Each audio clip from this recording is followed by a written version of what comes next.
우리는 지난 며칠 동안 하나님의 창조의 하나님의 그 위대하심과 인간의 한없이 연약한 모습들을 우리 경험하고 있습니다.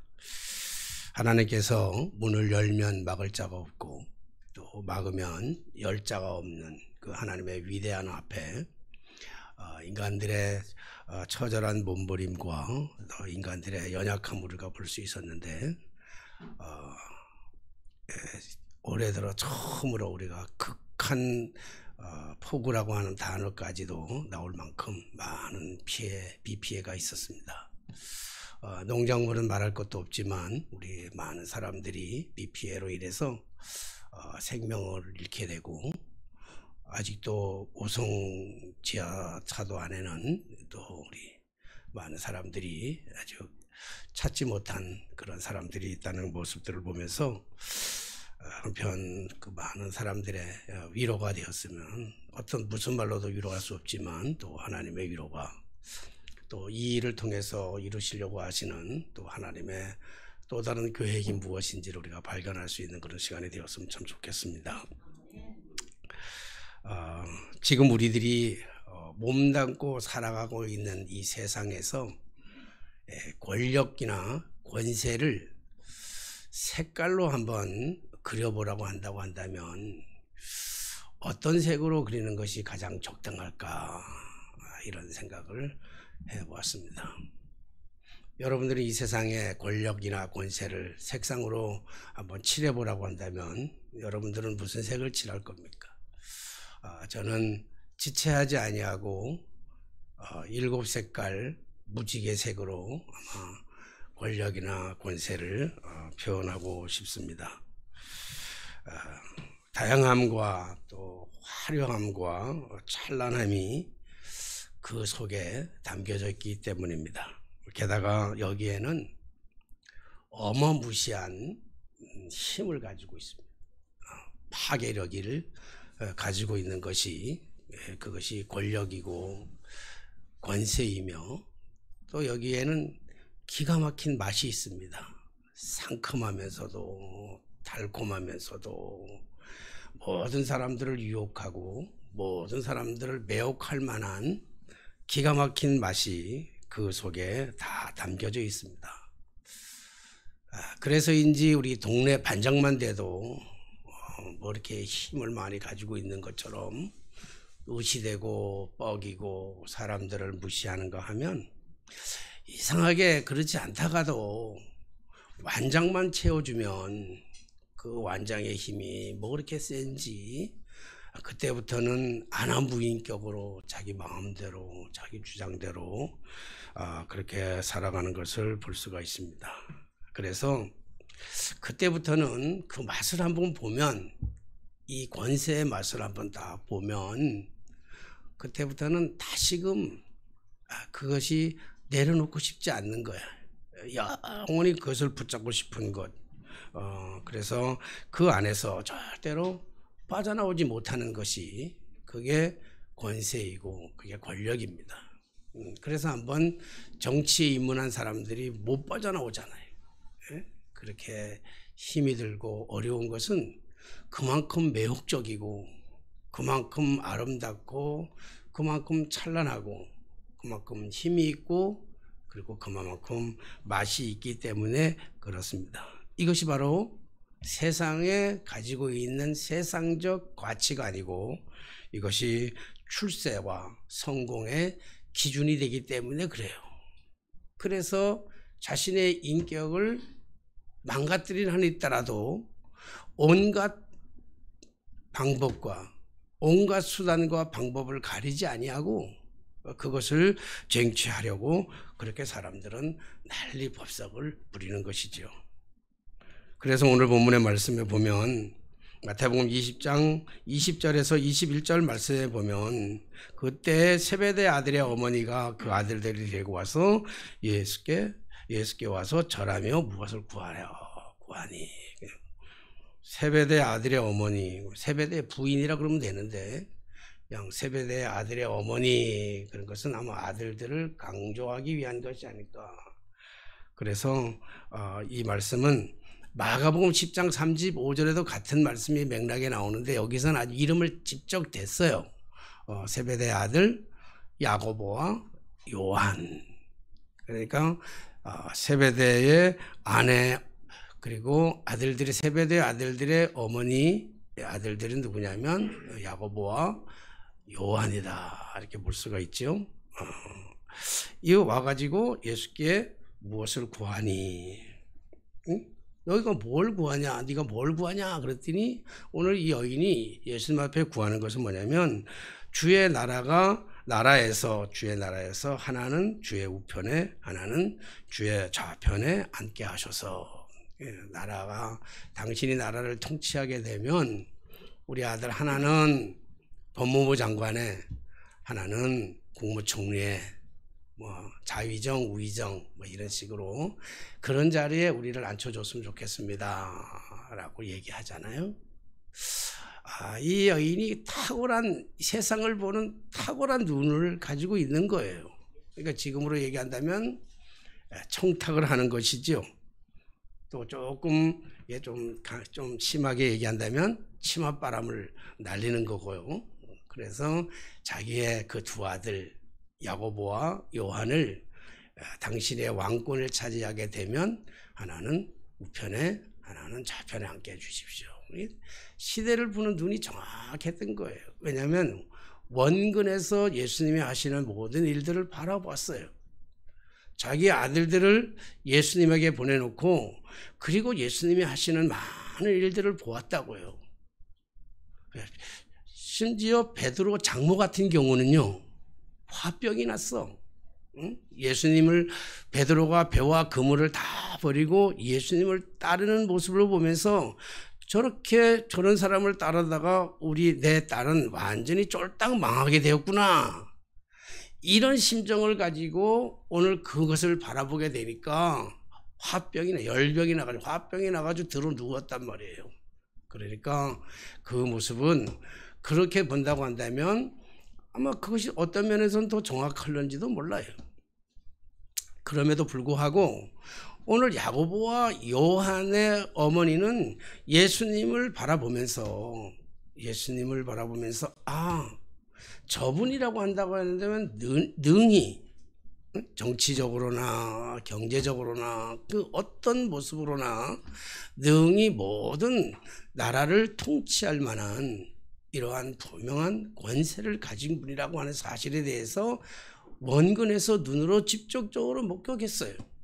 안전뱅이를 일으켜 주시고 눈먼 소경의 눈을 뜨게 하실 뿐만 아니라 그리고 외롭고 소외된 자들에게 찾아가서 친히 벗이 되어 주시고 말동무가 되어 주시고 그리고 보리떡 5개와 물고기 2마리를 가지고 5,000명이나 되는 사람들을 먹이고도 12광주리를 남기는 그 기적의 현장 속에서 그 보리떡을 얻어 먹으면서 이분이야말로 우리 인생의 진정한 경제 문제, 정치적인 문제, 그리고 수없이 예수님을 따르는 많은 무리들, 그 군중들을 보면서 이분이야말로 분명히 이 나라를 해방시켜 줄 수 있는, 로마로부터 해방시킬 수 있는 유일한 분이다라고 하는 사실에 대해서 그가 깨닫고 인정했기 때문에 오늘 예수님 앞에 찾아와서 당신의 나라가 임하게 되면, 당신이 통치하는 그때가 된다면, 그러면 하나는 좌편에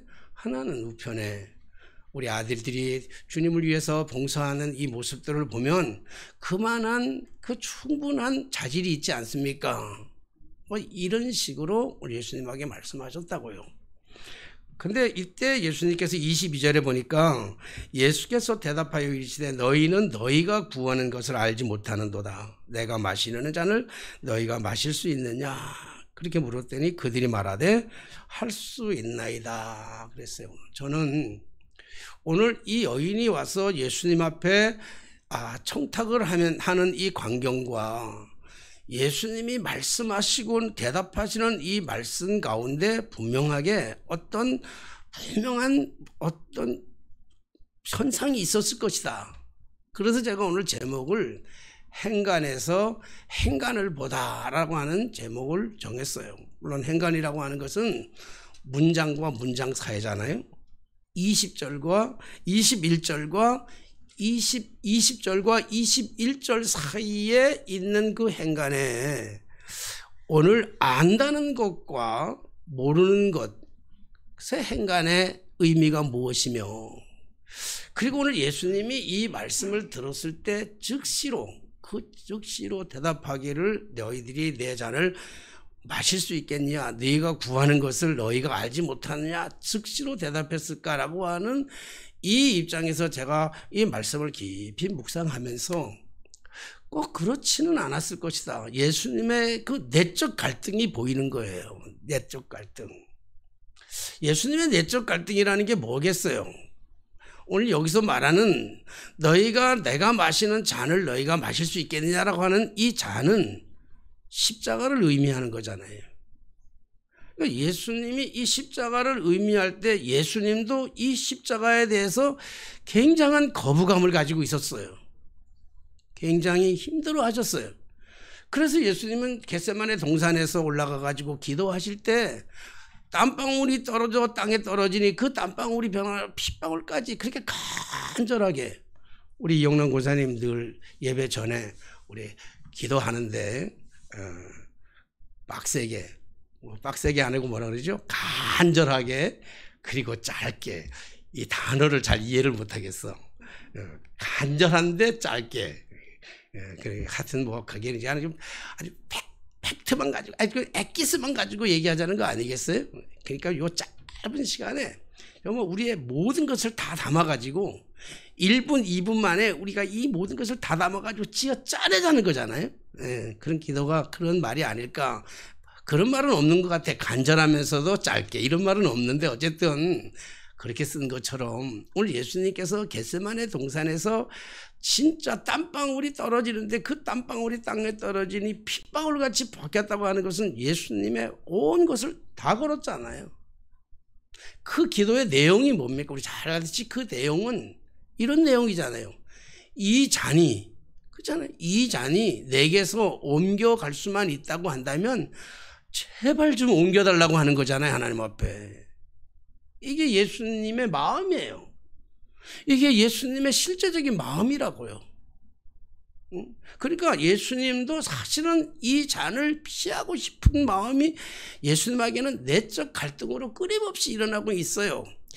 이런 예수님의 입장으로 본다면 오늘 이 여인이 하는 말, 세베대 아내 야고보와 요한의 어머니가 말하는 이 말이 예수님에게는 얼마나 즐겁게 들렸겠냐고요. 좋게 들렸겠냐고요. 자기를 알아주잖아요. 자기를 알아주는 유일한 말입니다. 아까도 말씀드렸지만 베드로의 장모 같은 경우는요, 배와 그물을 버리고 따라간 것 때문에 화병이 나서 열병이 나서 둘을 누운 사람이라고요. 그런데 오늘 이 세베대 아내는, 야고보와 요한의 아내는 예수님을 정확하게 봤어요. 정치적으로 봐도 경제적으로 봐도 저분이라면 이 나라를 구원할 만한 너무 남침이 넘치고도 남음이 있다고 하는 사실에 대해서 너무 정확하게 알았을 때 왜 예수님인들 흔들리지 않았겠냐고요. 왜 예수님들 고맙지 않았겠냐고요. 왜 예수님도 왜 그 길을 가고 싶지 않았겠냐고요. 그만한 권세를 가지고, 그런 능력을 가지고, 그런 기적의 역사를 가지고 행하시는 그분이 왜 그렇게 통치하며 다스리며 수없이 많은 사람들이 자기를 따르고 칭송하며 찬양하며 그렇게 오는데, 그 사람들과 더불어 새로운 세상, 새로운 역사, 새로운 국가를 만들어 가지고 그렇게 통치하고 싶은 마음이 왜 없었겠느냐는 말입니다.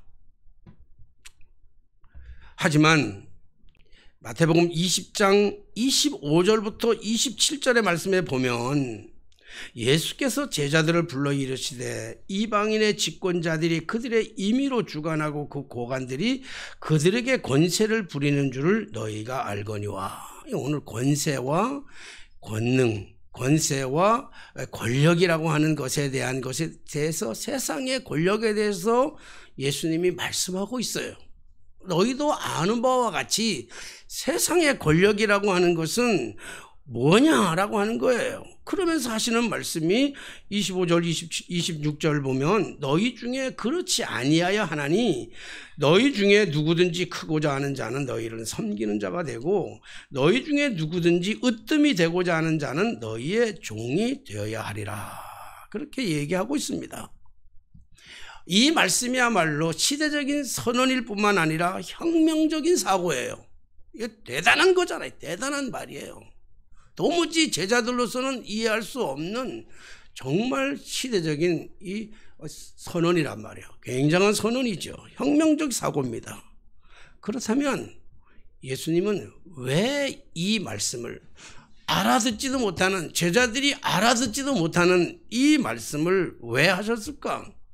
오늘 말씀대로 본다고 한다면 이 세상의 권력이라는 것은, 이 세상의 권력자들은 모든 것가 다 자기의 임의대로 한다는 거예요. 주관한다는 거예요. 자기 생각대로, 자기 임의대로.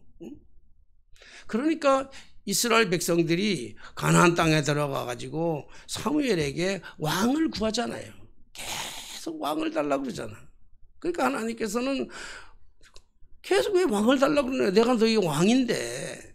사무엘도 그게 너무 싫어하잖아요. 우리를 진짜 다스리는 하나님의 공의와 하나님의 정의, 하나님의 사랑, 하나님의 평강으로 다스리면 되는데 왜 굳이 왕을 달라? 왕을 주면 왕이 너희들에게 준다 그러면 너희들이 군인으로 뽑혀가야 될 거고 너희들이 세금으로 내야 될 거고 너희들이 어려움을 많은데 왕이 주관대로 할 텐데 그 왕을 주관대로 하는 것을 네가 원하느냐? 그렇게 얘기할 때 이스라엘 백성들은 그럼에도 불구하고 우리에게는 왕을 주옵소서 그렇게 얘기하니까 하나님이 주고 싶어서 주는 것이 아니라 하도 땡깡을 부리니까 그럼 한번 해봐라. 그리고 내어주시는 거예요. 그래서 사울 왕을 주시잖아요. 물론 사울 왕이 공과 과오가 있죠. 좋은 것도 있고 나쁜 것도 있는데 결국은 하나님께서 사울을 패하시고 다윗을 세워가는 과정들을 우리가 볼 수가 있습니다. 어쨌든 이 세상의 권력을 아까도 말씀드렸지만 반장만 돼도 완장만 채워줘도 자기 임의대로 한다고요. 자기의 권세대로, 자기의 뜻대로. 그래서 횡포를 부리고 안하무인식으로 눈에 뵈는 게 없을 만큼 그렇게 완장만 하면 차면 그런 사람으로 참 괜찮은 사람이었는데도 불구하고 그 완장만 차면 그렇게 바뀌는 경우가 얼마나 많은지를 몰라요. 이런 방법들이 이게 바로 세상의 질서이고 세상적인 방식이라는 거예요.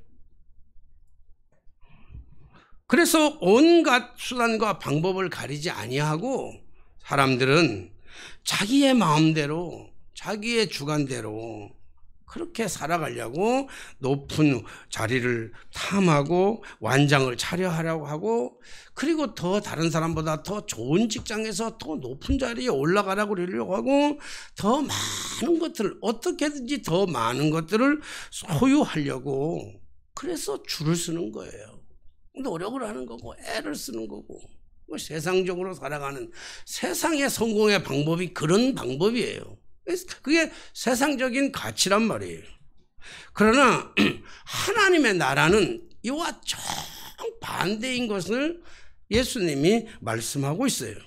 누구든지 크고자 하면 누구든지 너희들이 으뜸이 되고자 하는 자는 너희의 종이 되어야 하리라.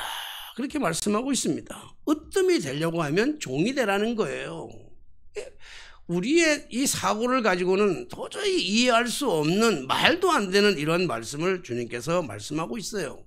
왜냐하면 이것은 세상적인 가치로 따질 것이 아니라 이것이 야말로 하나님의 나라의 질서요, 법칙이요, 진정한 리더십이 거기서 나오기 때문에 그렇다는 거예요.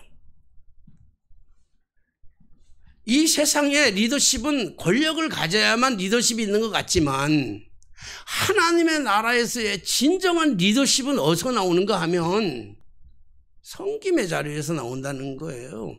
낮아지는 자리에서 진정한 리더십이 나온다는 거예요.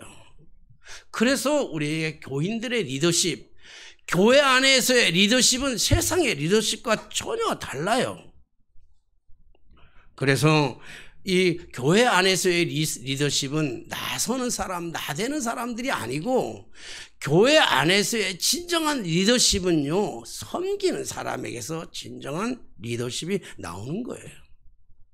여러분, 목사나 장로나 권사나 집사나 이것은 계급이 아니에요. 계급적 의미로 하는 게 아니라고요. 아까 예배 전에 우리 권사님이 그런 얘기를 하더라고요. 지난 금요일인가 우리 권사님을 저 쉼터에서 좀 만났는데, 어디 차를 가지러 가는데 만났는데, 기껏 인사도 잘하고 즐겁게 헤어졌는데, 오늘 만나서 하시는 말씀이 뭐냐면, 목사님은 교회 안에서 뵐 때하고 교회 밖에서 뵐 때하고 많이 달라요. 뭐가 다른데요? 교회 안에서는 편안한데 교회 밖에서는 어려워요. 그러더라고요.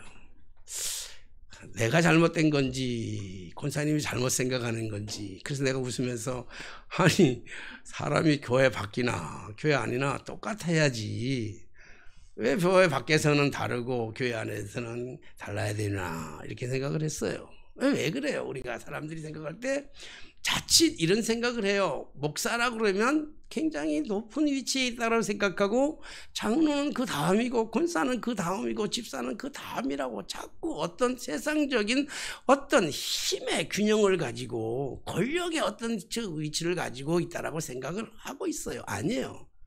그거는 섬김의 자리에서 주어지는 직분이에요. 높을수록 더 섬겨야 되는 거예요. 우리 집사람이 외밥을 하는데요, 높을수록 섬기는 거야. 다른 이유가 하나도 없어요. 그러니까 가질수록, 세상은 가질수록 당당하고 가질수록 힘을 하고 가질수록 권력을 행사하지만, 그러나 하늘의 법칙은 그렇지 않은 거예요. 하늘의 법칙이라고 하는 것은 권력을 가질수록 낮아지는 거예요. 이게 하늘의 법칙이에요. 세상의 법칙과는 전혀 다른 거죠. 그렇기 때문에 교회 안에서 누가 존경받아요? 한번 보세요. 우리가 교회 안에서 진짜 존경받는 사람들이 누구예요? 장로기 때문에 존경받아요? 아니에요. 장로도 장로의 자리에서 섬김의 자리로 내려오지 않으면 칭송 못 받아요. 손가락질 받아요. 그러나 어떤 위치에 있든지 간에 내려와서 종의 모습으로 섬기는 사람들을 보면요, 다 교회는 그 사람들을 높여주잖아요. 그 사람들을 존경해 주잖아요. 낮아지면 낮아질수록, 겸손하면 겸손할수록, 종으로 살아가면 종으로 살아갈수록 교회는 더 높임을 받는 거예요. 이것이 세상하고 이 하나님의 질서하고 다른 거예요. 그렇기 때문에 믿음이 성숙해질수록 우리가 자꾸 교회 안에도 세상적인 가치가 자꾸 들어오니까, 아이들이 이제 다 커가고 이제 아이들은 이제 결혼도 하고 보낼 때가 되니까 사람들의 관심사는 늘 자식에 대한 관심이에요. 자식 결혼식 보내려고 그러면 대번에 물어보는 게, 뭘 물어보냐면, 아들은 뭐 하는 사람이냐고 물어봐요.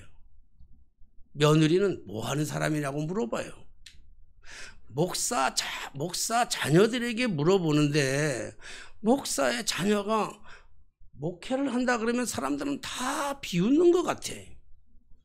사람들은 다 믿어요. 뭐 법조인이 돼서 변호사나 판사나 검사나 의사나 뭐 이런 거 했다 그러면요, 와, 아이를 잘 키웠다 그래요. 그 뒤안길에는 보지도 않고 그 뒤에의 삶은 보지도 않아. 그가 얼마나 충성되이 교회에서 헌신하는지, 봉사하는지, 주님을 얼마나 사랑하는지, 그 마음의 중심에 얼마나 주님을 사랑하는지는 관심이 없어요. 사람들은 전혀 관심이 없어. 그래서 아이들을 좋은 대학에 나와서 좋은 직장에 다녀서 아주 좋은 대기업에 다닌다든지, 그리고 이름이 있는 이런 데에 다니면 성공했다 그래요. 다 성공했다 그래. 그리고 그런 데 보낸 그 부모들은 꽤 의시돼. 이게 세상적인 가치잖아요. 세상의 가치. 우리 하나님의 가치는 다르잖아요. 그렇죠? 하나님의 가치는 그런 게 아니에요. 그 내면에 어떤 마음을 품고 살아가느냐라고 하는 그런 데 관심을 가지고 있는 거예요. 좋은 자리, 좋은 직장 이런 게 아니에요. 주님의 관심은. 그런데 섬기면서 살아간다고 하는 것이 참으로 힘들고 어려운 일이기는 하지만, 그러나 실제로 섬기면서 살아가 보면 낮아진 자리에서 다른 사람들을 높여주고 진짜 섬기며 종의 모습으로 살아가노라고 하면 그 감정에는 기쁨이 찾아오는데, 그 기쁨은 세상이 감당할 수 없는 기쁨, 세상이 주는 기쁨의 2배, 3배, 몇 배의 기쁨과 감격을 그 속에서 누릴 수 있는 거예요. 그래서 신앙생활을 오래 할수록 더 겸손해지고 더 낮아지는 것이지요. 그러나 이것이 정말 이렇게 살아가는 것이 힘든 이유는, 그것은 세상의 가치 기준에 우리가 너무 익숙되어 있기 때문에 그래요. 세상의 가치가 너무 익숙되다 보니까 하나님의 가치가 들어올 틈바구니가 없어요. 자리가 없는 거야. 세상적인 관심을 가지고 세상적인 방법으로 세상적인 가치를 가지고 판단하고 다 그렇게 정리하다가 보니까 이게 낮아지는 자리로 내려간다고 하는 사실이 너무 힘들고 어려워요. 그래서 예수님은 제자들에게도 이 말씀을 하시면서 너희가 정말 알지 못하는구나, 너희가 내 잔을 마실 수 있겠느냐라고 하는 질문에 대해서 제자들이 예, 마실 수 있습니다. 오늘 야고보와 요한이 나서서 얘기하잖아요. 우리 마실 수 있습니다. 마실 수 있습니다. 그러니까 주님이 말씀하잖아요. 참 너희가 모른다. 정말 모르는구나. 니들이 구하는 것조차도 무엇을 구하는 건지도 너희들이 모르는구나. 정말 너희가 나 마시는 잔을 마실 수 있느냐. 그러면서 예수님께서 이 땅에 오신 진정한 목적이 무엇인지를, 예수님의 삶의 가치가 무엇인지를 그 내적 갈등 속에서 끊임없이 십자가를 외면하고 싶어하는 마음, 십자가에서 멀리 도망가고 싶어하는 마음, 십자가를 지시기 싫어하는 그 마음 속에서의 내면 속에서 그 갈등 속에서 내뱉는 말씀은 내가 이 땅에 온 진짜 목적이 무엇이냐라고 하는 그 사실에 대해서 말씀해 주셨잖아요. 그리고 예수님은 그 목적대로 인류를 구원하시기 위해서 이 땅에 목적대로 오시고 또 목적대로 사시다가, 그리고 그 목적에 그 의미에 합당한 십자가의 삶에서 생애를 마감한 것들을 볼 수 있습니다. 그래서 마태복음 20장 28절의 말씀은 본론이면서도 결론이에요. 28장 말씀 28절, 인자가 온 것은 섬김을 받으려 함이 아니라 도리어 섬기려 하고 자기 목숨을 많은 사람의 대속물로 주려 함이라. 이 예수님이 이 땅에 오신 진짜 목적은 섬기기 위해서 왔다는 거예요. 왜 예수님들 섬기고 섬김을 받고 싶은 마음이 왜 없었겠어요? 수없이 많은 사람들이 예수님을 따르고 기적을 행할 때마다 사람들은 다 난리법석을 치고 당신이 우리들의 진짜 왕입니다, 종려나무 가지를 흔들리며 호산나 다윗의 왕이요, 이게 진짜 이렇게 찬양하는 그 사람들 속에서 왜 예수님들 그 영광을 받고 싶지 않으셨겠냐고요. 왜 예수님들 섬김을 받고 싶지 않았겠냐고요. 그럼에도 불구하고 예수님이 이 땅에 오신 진짜 목적은 섬기려고 섬김을 받으려고 온 것이 아니라 섬기기 위해서 왔다는 거잖아요. 섬기려고 하고 자기의 목숨을 많은 사람의 대속제물로 대신해서 희생하는 제물로 주기 위해서 이 땅에 오셨고, 예수님이 희생의 제물로 돌아가셨잖아요. 그러므로 섬김의 끝자락은 영광이 아니고 죽음입니다. 하지만 죽음 속에 부활이 있고 죽음 속에 영광과 축복이 다 있는 거예요. 왜 우리가 죽음을 두려워하나요? 그것은 부활의 영광을 우리가 모르기 때문에 그래요. 죽는다고 하는 것은 우리의 육체적으로 생물학적으로 죽는다는 의미만 있는 게 아니에요. 내 자아가 죽어야 되고, 내 고집이 죽어야 되고, 내 자존심이 죽어야 되고, 내 방법과 내 스타일이 죽어야 되는 거예요. 십자가 앞에서. 제자들은요, 이 심오한 진리를 깨닫기까지는요, 너무 오랜 세월이 걸렸고 너무 많은 것들을 잃어버렸어요. 너무 오랜 세월이 걸려서 너무 많은 것들을 잃어버린 다음에 비로소 그들이 이 심오한 진리를 깨달았다고요. 하지만 가룟 유다는 결국 깨닫지 못하고 자살하는 것으로 인생을 마감하잖아요. 깨닫지도 못한 채 이 심오한 진리를 깨닫지 못하고 세상적인 가치에 매몰되어 가지고 세상적인 가치만 쫓아가지고 살아가다가 이 하나 예수 그리스도의 이 심오한 진리를 깨닫지는 못하는 거예요. 그리고 세상을 마감을 하잖아요. 여러분, 제자들이 꽤 오랜 시간을 걸려서 이것을 깨닫고 꽤 많은 것을 잃어버린 다음에 이것을 깨달은 후에는 그들의 삶이 180도로 완전히 달라졌어요.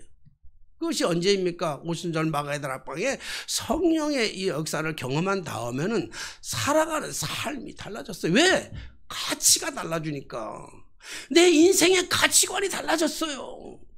내 인생의 가치관이 세상적인 방법이 아니라 하나님의 방법으로 달라졌다고요. 그러니까 저들이 살아가는 삶의 방식이 전혀 다른 방식인데 그들의 내적에는 희열과 기쁨과 감격과 행복이 넘쳐났던 것이지요. 오늘 우리가 나를 내려놓고 내 생각을 내려놓고 세상의 가치, 세상의 기준이 아닌 하나님의 가치를 가지고 세상을 다시 한번 바라보면, 내 주변을 다시 한번 바라보면 세상의 가치가 아닌, 권세와 권력의 가치가 아닌 종으로서의 신분을 가지고, 죄인으로서의 신분을 가지고 우리가 정말 하나님의 가치관과 하나님의 그 세상에서 세상을 다시 한번 그 눈으로 바라본다고 한다면 그때 비로소 보이는 것들, 지금까지는 보이지 않았던 것들인데 지금까지는 이게 내게 최상의 것이라고 생각해서 이것이 내게 가장 좋은 것이라고 생각해서 거기에 목숨을 걸었던 거기서 우리의 보이지 않았던 또 다른 것, 정말 심오한 진리, 정말 우리가 경험하지 못한, 한 번도 경험해 보지 못한 새로운 세상이 가장 열리게 될 것입니다. 여러분, 우리 잃었던 행복은 멀리 있는 게 아니에요. 진정한 행복은 권세, 권력의 무상함 속에, 뭐가 그렇게 권력, 우리 세상 가지고 있는데 뭐가 그렇게 영원할 게 어디 있겠습니까? 그러나 오늘 우리가 다시 한번 하나님의 관점에서 하나님의 시선으로 세상을 바라보다 보면 보이지 않았던 것, 지금까지 가치 없게 생각했던 것, 지금까지 소중하게 생각하지 않았던 것, 높아지려고만 애쓰고 그거 있어야만 행복한 줄 알았는데 그거 내려놓고 나니까, 여러분, 그거 내려놓고 나니까 그때서야 비로소 행복이 무엇인지를 알게 될 때가 얼마나 많은지 몰라요. 사랑하신 여러분, 나는 여러분들이 모두가 다 행복했으면 좋겠어요. 섬기는 자리에서 정말 높은 자리에서 누리는 기쁨보다 섬기는 자리에서 누리는 2배의 기쁨 속에서 여러분들이 행복을 찾는다면 난 여러분들의 행복을 보면서 내가 행복해지는 사람 아니겠어요? 여러분 누구도 불행하면요, 나도 힘들고 불행해져.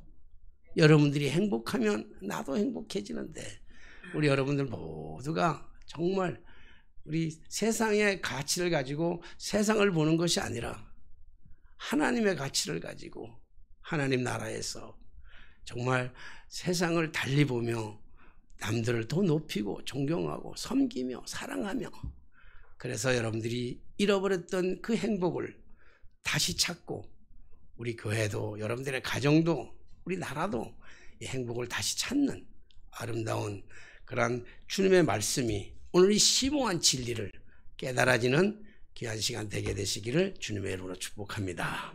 기도하겠습니다. 하나님 아버지, 주의 은혜를 감사합니다. 늘 우리는 세상의 가치에 갇혀가지고 세상적인 기준으로, 세상적인 방법으로, 세상적인 생각으로 삶을 살아왔습니다. 오늘도 우리가 이 귀한 말씀 앞에 겸허하게 우리의 모습을 돌아보게 하시고 우리의 시선을 다른 데로 돌리게 하여 주시옵시고 우리의 내적 상태에서 찾아오는 하나님의 진정한 기쁨을 누릴 수 있는 저희들이 다 되어질 수 있도록 역사하여 주시옵소서. 나를 위해 이 땅에 오셔서 나를 위해 죽으시고 나를 위해 부활하시고 나를 위해 다시 성령으로 오신 주님을 찬양하면서 예수 그리스도의 이름으로 기도하옵나이다. 아멘.